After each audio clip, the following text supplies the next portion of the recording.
Bom dia, boa tarde, boa noite a vocês que estão assistindo a esse curso voltado para a preparação do direito do trabalho.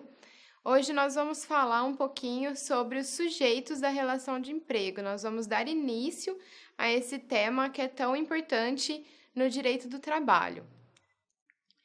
Bom, quando nós estudamos o direito do trabalho, nós temos que ter em mente que a CLT ela existe para regular a relação entre empregado e o empregador. Então, o direito do trabalho, de forma geral, ele nasce para dar uma igualdade a esse sujeito hipossuficiente que é o empregado. Então, nessa relação, nós temos a relação de trabalho, que é o gênero, e a relação de emprego, que é a espécie. Então, nessa relação de trabalho, nós vamos ter o trabalhador autônomo, o trabalhador eventual, e na relação de emprego, nós vamos ter o empregado de um lado e o empregador do outro. Hoje nós vamos falar um pouquinho sobre o empregado, de forma geral, né? A figura geral existente na CLT. Então, essa figura ela vem disposta no artigo 3º da CLT, que define o empregado como toda pessoa física que presta serviço de natureza não eventual ao empregador sob a sua dependência e mediante salário. Então, é desse artigo que nós vamos tirar os requisitos para a caracterização desse sujeito. Então, dentre os requisitos para a configuração da relação de emprego, e aqui eu falo do empregado em específico, o empregado ele deve ser pessoa física. Não se admite no direito do trabalho o empregado pessoa jurídica. Então, mas e se eu quiser contratar uma pessoa como pessoa jurídica, como empregado? Isso não pode, vai ser configurada fraude. No caso do empregador, o empregador sim pode ser pessoa física ou pessoa jurídica.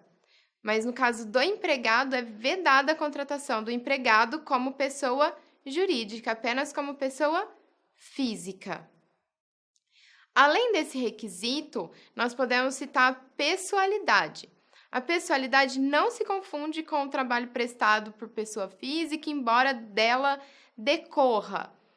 A pessoalidade, então, indica que o trabalho deve ser prestado de forma pessoal pelo empregado. Ou seja, o contrato de trabalho ele é baseado na fidúcia, na confiança existente entre empregado e empregador.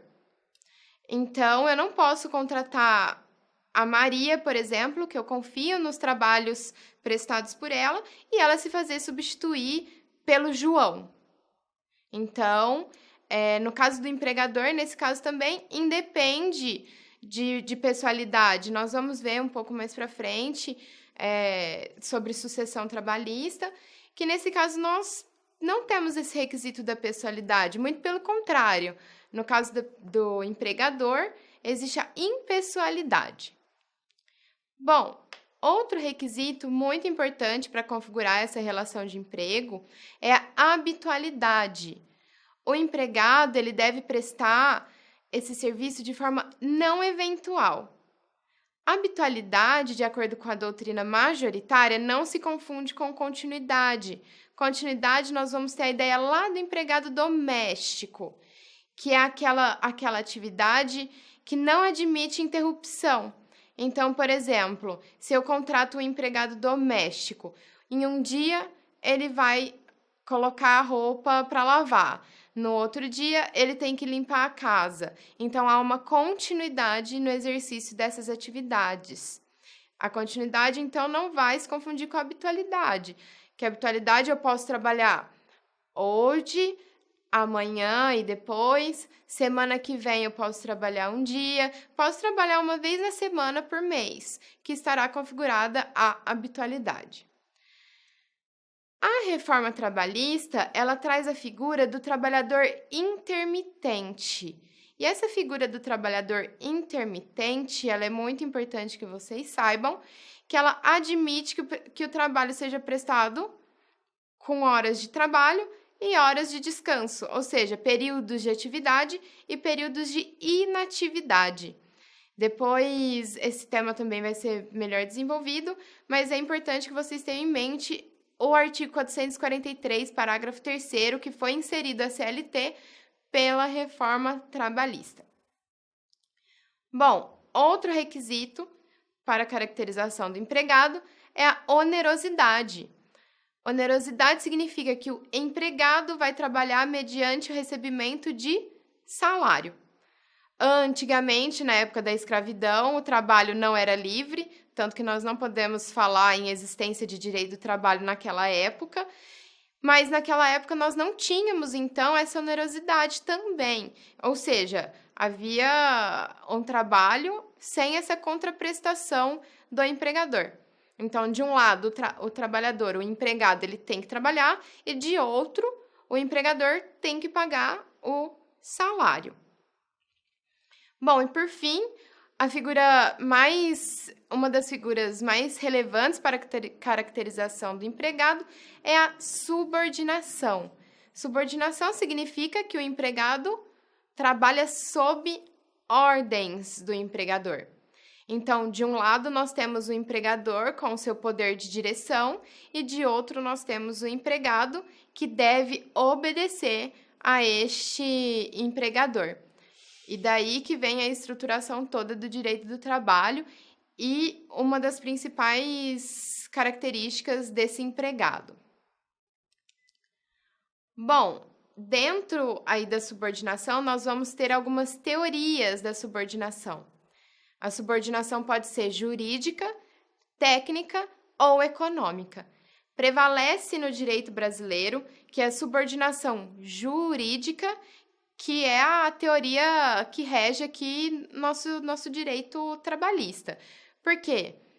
O empregador, ele tem esse poder sobre o empregado, independentemente dele receber um salário alto, um salário baixo, dele ter mais ou menos conhecimento, enfim.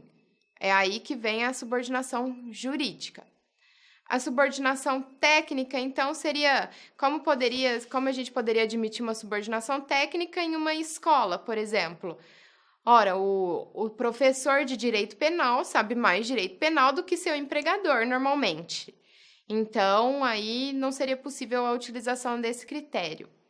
E a subordinação econômica seria a questão salarial, mas nós temos que o empregado ele pode prestar serviços em mais de uma empresa, então não existe esse critério da exclusividade, que é muito comum em prova se falar que o critério da exclusividade caracteriza o empregado e não caracteriza.